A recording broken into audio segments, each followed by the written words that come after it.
If you enjoy this video, remember to leave a like and subscribe to the channel. With that being said, hello everyone, welcome back to another video. My name is Matthew, and today we're taking a look at the Playmates Kong Skull Island Classic Kong. Really? This is the name we pick? Classic Kong? The movie's not even that old.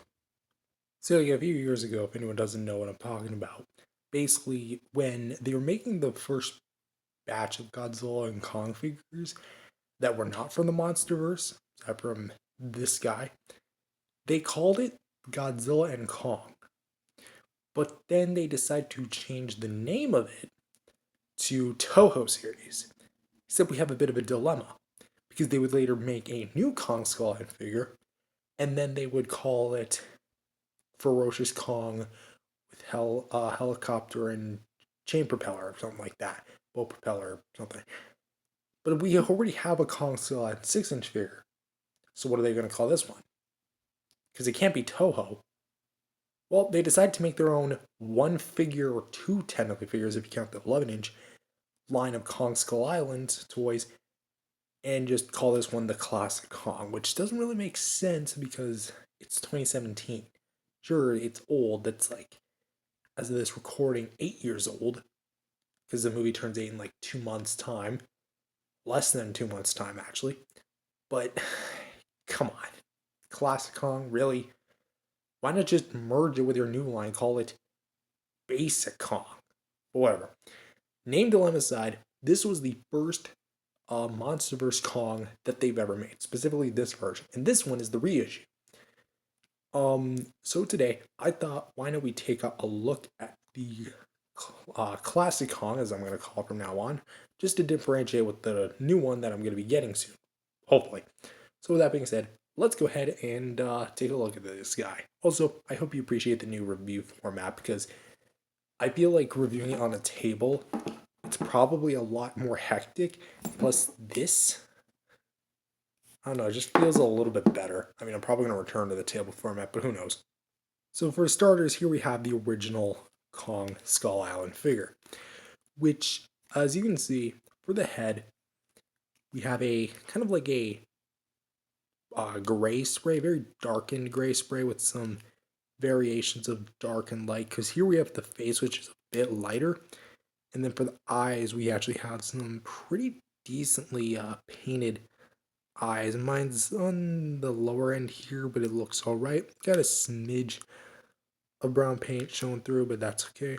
Nostrils are actually sculpted in very well. They're actually pretty well deep into the head. And then we have the ears, which are front of the half is painted brown. Makes sense. Back half's painted brown, front half is painted gray. Obviously from the spray itself. He's kind of in a more neutral pose where he has his eyes open and just a closed mouth with no real like expression on him. And then you kind of come to the side where his ear looks pretty well detailed. And then the rest is going to be that brown, very poopy brown. And it's going to have the fur, standard head shape, all the things you come to know and love. Next, we got these broad shoulders, which, by the way, the head's going to be made of a more rubbery plastic or softer plastic. This body, it's going to be made of a more harder plastic, which we'll talk about that in just a sec. But for the detail, it actually does have a bit of a downgrade when it comes to the soft plastic, which, take it or leave it. The backside's actually pretty well detailed, although it definitely looks very much mirrored. And it looks at least pretty good. Thick monkey booty. And the fur details, especially like along here, do look rather nice. And I like the little fold in the skin, him arching his back a little bit. On the front side, though, for the pecs, we actually have some like black spray here. And then we have the 3 scars, which I don't really like the scars. Well, actually, I like them here, but I wish they were sculpted in. Give it a little bit more depth. But we do have some nice stomach and abs detail. We see the abs pretty good. And then right around here, we get the belly button. And then, obviously, here it's like sprayed. Same with the faces. Darkened colors for the pecs, and then the lighter gray. Some white specks here. And then the rest is that signature brown with the fur detail. Here for the arms, they're kind of in a basic position with the fur detail going kind of in like a wavy motion, kind of going down here, which we're back to the soft plastic, by the way. Looks pretty well done. I do like how with the fur on the arms definitely goes up to here, the fist, which honestly, the fists, they're painted because we have the brown, which looks nice, but the black is mainly confined to one side of the fist, not so much up here, which definitely could have benefited. It's like that on both sides, but the detail still carries there. Fingernail looks nice, and the little segmenting on the fingers themselves look nice. Let's move up Kong's arm. One more take a look here. There we go. For the legs, the legs look nice, as well as we can see some fur detail. The sides here don't really look as crisp as they should because they kind of lose the detail like once you get to the sides. But for some reason, the other sides here look kind of nice, but there's this clear shift, and I don't know why that is. But you also see the knee, which looks also pretty nice. They're kind of in, again, more of a basic positioning with some basic coloring, no real paint. But the feet are painted, and of course are going to be featuring that classic black color aesthetic. Trademark and copyright, legendary WB EI Playmates. As you can see there, looks pretty nice with the black paint. And yeah, he's also painted with the toes, which also has some little segmenting and nails on there too. And one more look at the backside. So overall, for the sculpt and paint, it's the mold itself. It's a bit iffy in some areas, but I would say overall for the detail work or the paint work, I feel like they did the best with what they could at the time because they painted the eyes, the face, the pecs, the hands, and the feet. I definitely think a wash maybe across the body would have been nice, but then again, this was part of the first wave of like more rushed figures. And also, I want to talk about that as well because if you heard me talking about the plastic quality, this being soft, this being hard, soft, hard, and then back to soft, that's because the plastic quality isn't really that great. As we'll see in articulation, but there's parts of it where it looks clean, but parts of it where it looks like it's about to split. Like, look at the difference between the two. Also, it is especially obvious down here where we have all right, and then it kind of gets a little splitting. Same thing here, looks all right, and then we get into a little bit of splittage, and then in the crotch, we get like massive amount of splitting. Like, hold on, I'm trying to see if I can like close that back up. Yeah, it's not doing it, but yeah, it will potentially split over time, which is my main concern. But for articulation on this one, we have a hinge. Yes, it's a hinge. It's not a ball joint. For the head, which we can go up about that far, down about that far, and can rotate pretty much a full 360.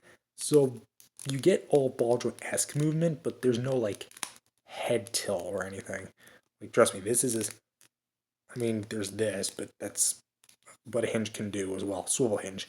For this one, we have a basic rotation, which can go all the way around. And much like you said about the build quality, you can kind of see in there that the plastic, it's starting to scrape up. Yeah, that doesn't look necessarily the best. And what also doesn't really look the best is, especially right here, where we do get another swivel, which you can go all the way around pretty nicely.